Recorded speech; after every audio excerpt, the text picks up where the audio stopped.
Hi guys, welcome back to my channel. It's Pedro here. Today I want to show you my favorite tank, or at least one of my favorite tanks, E50m. Tank made up by Wargaming. Obviously Germans had blueprints of E50, but since it was tier 9 and they wanted to present tier 10 medium tanks to the game, they developed something like that. Normally, I'm all about historical accuracy and stuff like that, but I really love the design.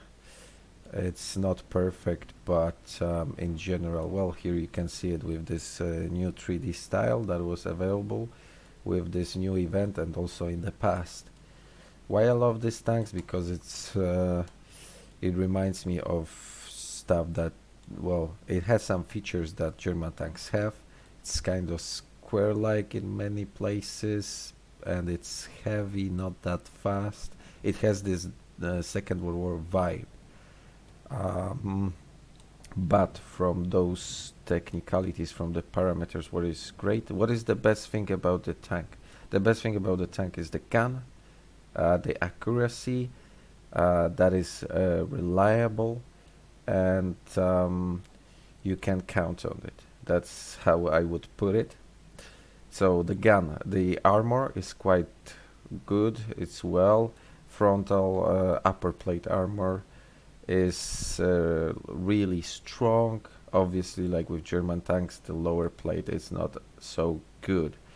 You can side scrap with this tank. The turret has the weakness here. The angle is not so great, so they can easily penetrate you here. But when you are moving a lot, and after last buff, when it was the armor was added some millimeters to that armor, it's stronger. So well, they can still penetrate you with gold, those higher tiers, but it's harder. And when you are brawling, when you're movement, when you're moving turret left and right, it's not so easy anymore. Great thing about this tank, another great thing about this tank, it has 62 tons, and it moves around 60 kilometers per hour. So imagine ramming with this tank. This tank is like probably the best rammer in this game. Rammer, I don't know if you can use it as I'm just making up words. Well, it's like ramming machine. You can ram somebody for a huge amount of damage, and imagine in a brawl when you're fighting with the tank that has better DPM. But it doesn't matter if you play cards properly. If terrain is on your side, you can really easily get an advantage by just ramming that person and then taking out the HP points from, well, HP from them. Yeah, it could move a little faster. Obviously, it's not moving as fast as Soviet tanks, but you cannot have everything, can you? So to speak, maybe enough talking. I will show you some battle or battles, I don't know, and you can decide for yourself. I'm really curious what are your opinions about this tank. In my opinion, it's a beast. So here is what we have is the battle at the Ruinberg, and we have matchmaking with tier 10s. 2 Artas, and I went to the place where I recently go, which is the middle, the center of the map, trying to hide and have possibility to shoot the left, to the right. I sacrificed quite lots of hit points just to get in there, but sometimes you have to do that in order to gain something. It's like investment. Tank is kind of bulky. It's not as small as I don't know why this hit didn't got into this AMX. Uh, this one was kind of debatable. Anyways, I treat it as an investment to gain further. On tank is kind of bulky, so, and we don't have that much of a space in here. When you are playing at this in this location, you have to really pay attention to the minimap. Before I was trying to hit Commander's cupola with object 430U, 330U, but obviously it had super tiny small chance of succeeding. At the beginning it looks like the tank doesn't have this much of well, reliable gun, as I mentioned quite the opposite of what I mentioned before, but I wasn't aiming this properly, and it will change, I promise you that.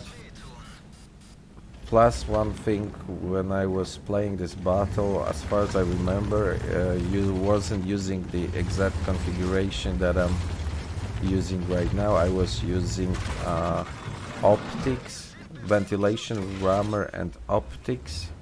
I wasn't using stabilizer, which is for medium tanks. It's not necessary on E50m because most of the time the gun is reliable, like you could see it right now, but still it is worth it to try it on. Again,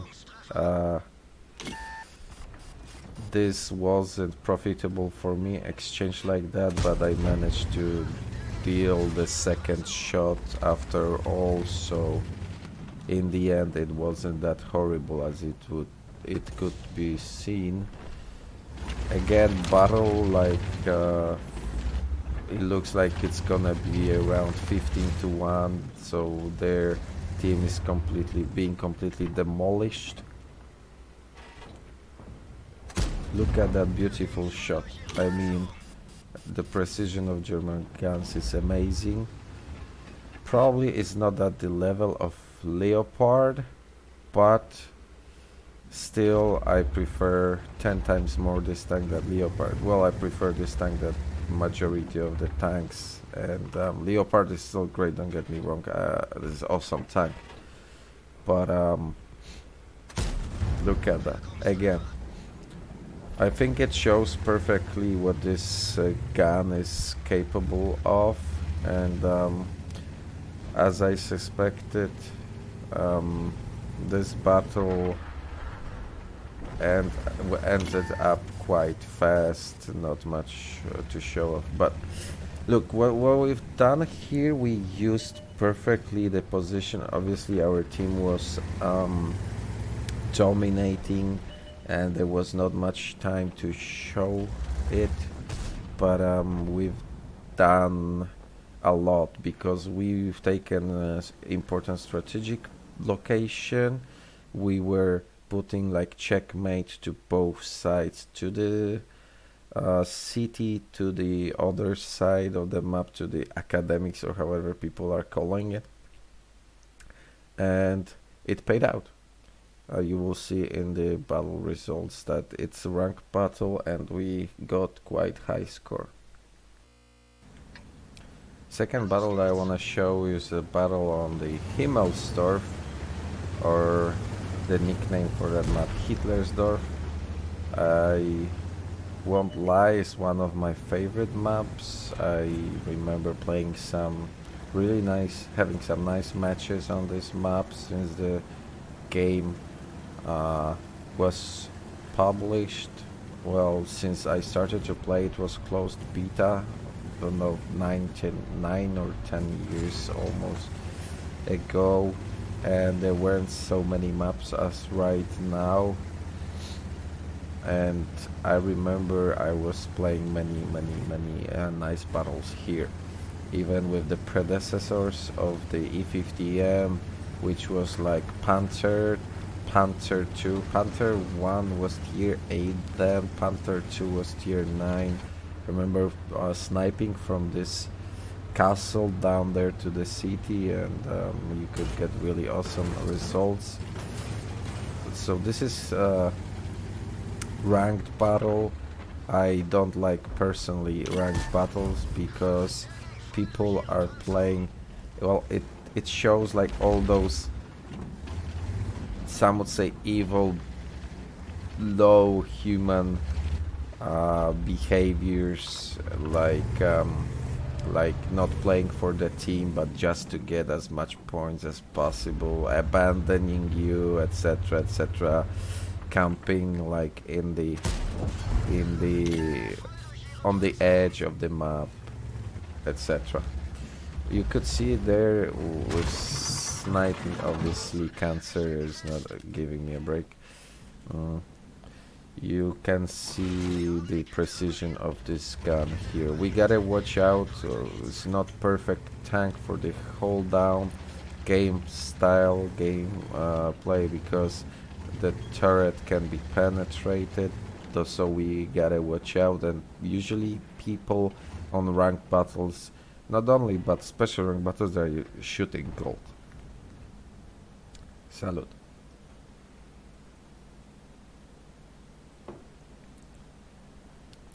So it looks like we have quite even forces. I was surprised that my shot penetrated this object 277 because it has kinda tricky armor, trollish, but he actually managed to snapshot me with Soviet tank. I mean, where is the fairness? Their tanks, Soviet tanks, have all that there is, plus it seems like they would have suddenly accuracy, not on the paper but in the game, like accuracy as awesome as German tanks, which should never happen because they have all the other advantages. Anyways, enough of complaining. Seemed like there was a movement from our team, and it's 2-3 for now, and you gotta play it cautiously. You gotta have a lot of patience on the ranked battles.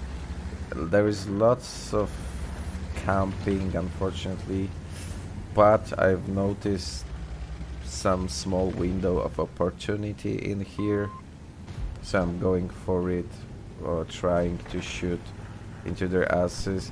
You gotta read the moment. Sometimes you just can't, you just shouldn't camp too much on ranked battles. Obviously on ranked battles you always well, people usually camp a lot because they are afraid of losing valuable chevrons, and but I guess the winning team, if the battle is going even, we can see it's 6-7, so one unit difference, not much, so it's kind of even in today's world of tanks reality.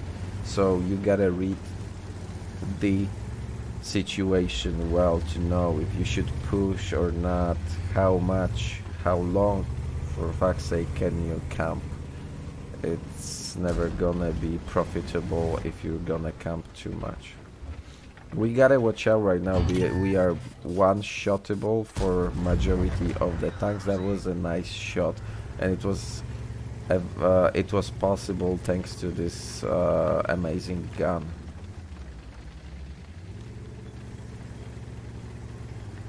Now is the moment of confusion of what to do. I mean, every moment, every second you can end up in garage in this kind of situation. It's 9:10. It looks like we are gonna lose. I'm showing you this battle because, again, never give up. The situation is gonna be not so great. And look, you can sight scrap, and this guy, this Progetto, he shot me twice in my tracks. In the end, he wouldn't be able to do that with Progetto probably, although Progetto may have a little tricky, also trollish armor, but not this much. And with E50m, well, played properly, you can get this. You can make this work.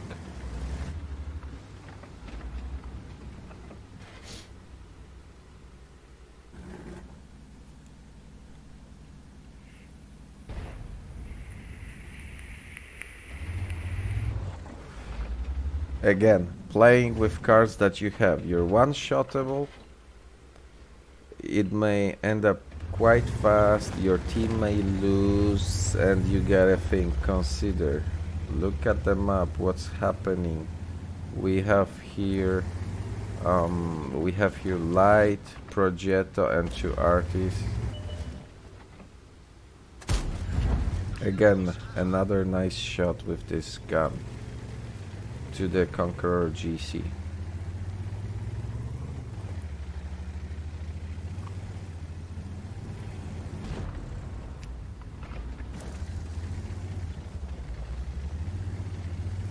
As far as I remember, they had quite many hit points, so we needed to be cautious. Play it smart. If you want to win, if you want to have those valuable chevrons.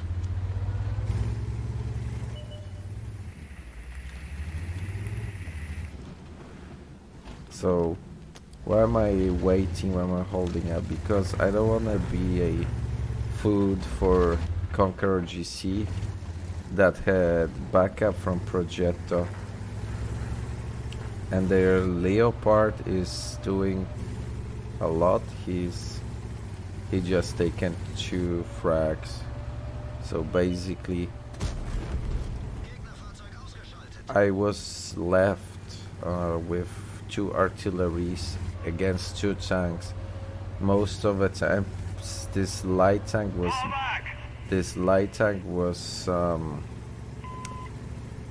making some insults on the chat. I don't understand that. Well, he was frustrated obviously, but some people were saying later to me after that battle that how toxic this guy was. So the people were saying to me that I played it correctly, and I just think that he was afraid of losing Chevron, and I, after some time, I couldn't take it anymore, and I responded to him. I was pissed.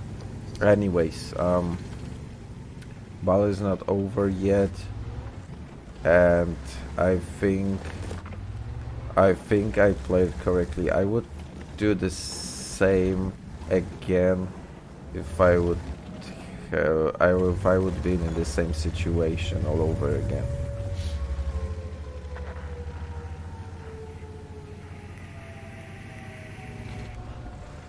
So now we are in I would say disadvantage, because we are on the city map. We have the same amount of the vehicles, but they have 2 tanks, and apart from me there is only artillery, so that is kind of big disadvantage. Plus I'm one-shottable, well, for majority of the tanks, so we had to play it even more cautiously. But that was a bit of luck. And it also shows the armor of this tank works really nice. Now we will try to do some side scrapping.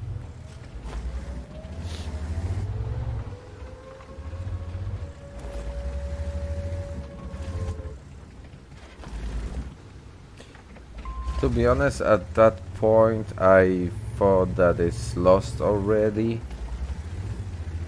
but I decided not to give up, to just go with the flow. What to do now? To reverse.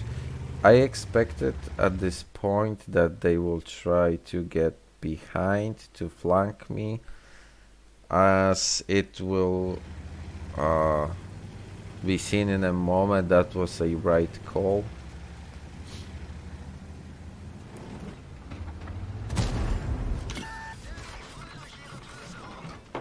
Yeah, the Leopard lost it because I turned the tank quite fast to the side and he hit my tracks. What to do now? Where is the enemy? Fortunately, the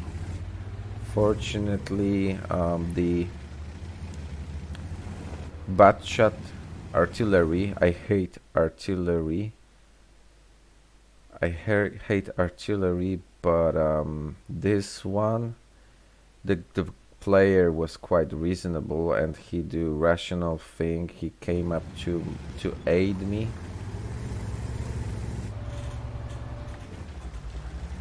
This kind of situation, it's like almost like game over. Super hard because you know that you still have a chance, but it's gonna be risky and you adrenaline rush and everything. So what happened in here, I was able to hit this guy and Artie finished the job. We were super lucky, but the battle was saved, the result. And that is up to debate. I know it wasn't perfect play by me, but I think it's was quite okayish. And I'm really curious what would be your advices, how maybe it could have been played differently. What would you change? That's what's interesting for me. I'm all the time learning. Everybody's all the time learning. Well, in the end, we managed to pull it off. We had 5k damage, normal damage and assisting damage combined, and the battle was won after many maybe controversial situations and decisions. Thank you for watching. As always, see you on the battlefield.